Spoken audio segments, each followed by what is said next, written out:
दोस्तों, अगर आप मेरी ही तरह एक साईफाई लवर है तो आप यह जरूर जानते होंगे कि ब्रह्मांड में एक हमारी ही गैलेक्सी एग्जिस्ट नहीं करती, बल्कि हमारी इस गैलेक्सी के अलावा भी 100 बिलियन से भी कई ज्यादा गैलेक्सी है जो आज के वक्त में एग्जिस्ट करती हैं। और अगर आप ये बात जानते थे तो बहुत बढ़िया, और नहीं तो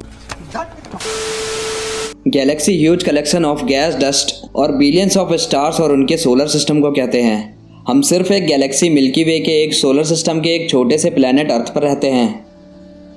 इसी बात से आपको ये अंदाज़ा लग जाएगा कि हम स्मॉल अमाउंट ऑफ स्पेस में एग्जिस्ट करते हैं।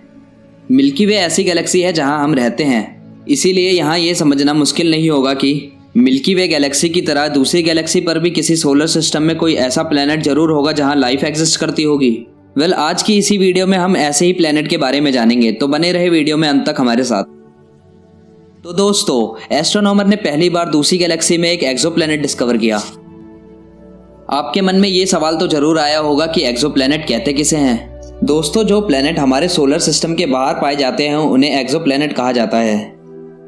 एस्ट्रोनॉमर ने आखिर ऐसा क्या डिस्कवर किया जिससे साइंटिफिक कम्युनिटी बहुत एक्साइटेड हो गई। एक स्पाइरल गैलेक्सी मैसियर 51, जिसे बहुत से लोग वर्लपुल गैलेक्सी भी कहते हैं, वहां एस्ट्रोनॉमर ने एक पोटेंशियल एक्सोप्लैनेट डिस्कवर कर लिया है।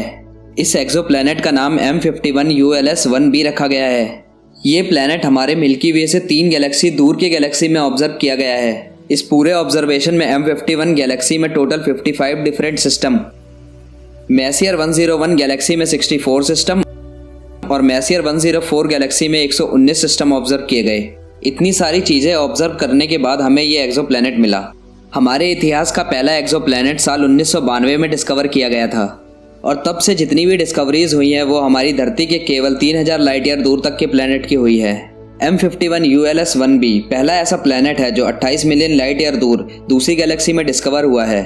इस स्टडी के लिए एस्ट्रोनॉमर ने नासा के चंद्रा एक्सरे ऑब्जर्वेटरी और यूरोपियन स्पेस एजेंसी के XMM न्यूटन टेलीस्कोप की मदद ली है। टीम ने इस प्लेनेट को ट्रांजिट फोटोमेट्री नाम की एक टेक्निक से डिस्कवर किया है। अब दोस्तों, मुझे ये पता है कि आपके दिमाग में यह सवाल जरूर आ रहा होगा, ऐसे एक्सोप्लैनेट तो हम निरंतर खोजते रहते हैं, तो इस एक्सोप्लैनेट में ऐसी कौन सी खास बात है। जैसा कि मैंने आपको अभी बताया कि ये एक्सोप्लैनेट हमारी मिल्की वे गैलेक्सी में नहीं बल्कि एक दूसरी गैलेक्सी में डिस्कवर किया गया है, और वो गैलेक्सी हमसे करीब 60,000 लाइट ईयर की दूरी पर है। किसी प्लैनेट को ऑब्जर्व करना बहुत ही ज़्यादा डिफिकल्ट होता है, क्योंकि यूनिवर्स के रिस्पेक्ट में उसका साइज बहुत ही ज़्यादा छोटा होता है। अगर आप धरती पर बैठकर अपने सोलर सिस्टम के प्लैनेट मरकरी को भी देखोगे तो वो आपको बहुत छोटा दिखाई देगा।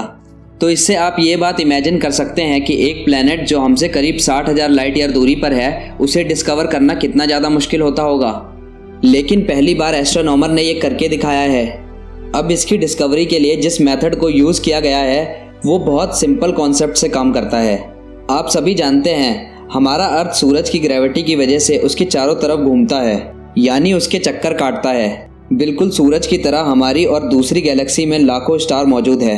एस्ट्रोनॉमर ने बेसिकली इन स्टार को ऑब्जर्व किया है।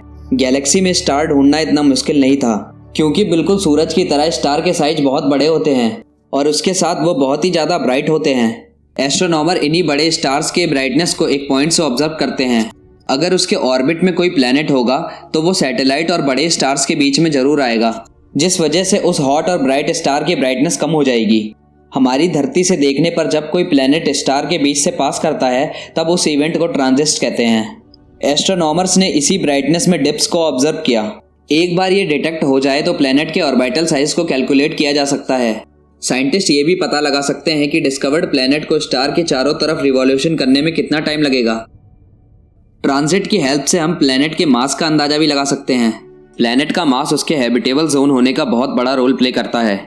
जितना ज़्यादा मास होगा वो प्लैनेट उतना ही ज़्यादा एटमॉस्फेयर अपने अंदर एक्वायर कर पाएगा, और प्लैनेट के एटमॉस्फेयर का मास डायरेक्टली प्लैनेट के क्लाइमेट पर असर करेगा। इसके साथ ही प्लैनेट के मास से प्लैनेट की ग्रेविटी में भी बहुत फर्क आता है। उस प्लैनेट के साइज का अंदाजा उसके हॉट स्टार के साइज और ट्रांजिट मेथड में ब्राइटनेस कितनी कम हुई उससे लगाया जाता है। इससे वैज्ञानिकों ने अंदाजा लगा लिया कि प्लैनेट का साइज सैटर्न जितना बड़ा है। ये ऐसा पहला वर्क है जो दूसरी गैलेक्सी में प्लैनेट के होने का कंफर्मेशन देता है, और उसके साथ ही प्लैनेट डिटेक्शन और स्टडी का न्यू एरा एस्टेब्लिश करता है। रिसर्चर्स ने इस बात को एक्नॉलेज किया कि शायद ये ट्रांजिट क्लाउड पासिंग की वजह से हो सकता है। जितना भी डेटा कलेक्ट किया गया है उसे बहुत से एस्ट्रोनॉमर्स स्टडी कर रहे हैं, इस बात को कंफर्म करने के लिए कि ये एक्सोप्लैनेट है भी या नहीं। हमें तो पूरी उम्मीद है कि ये एक्सोप्लैनेट ही है। दोस्तों, पूरी उम्मीद है कि आज की इस वीडियो से आपने गैलेक्सी और एक्सोप्लैनेट के बारे में काफ़ी कुछ नया सीखा होगा।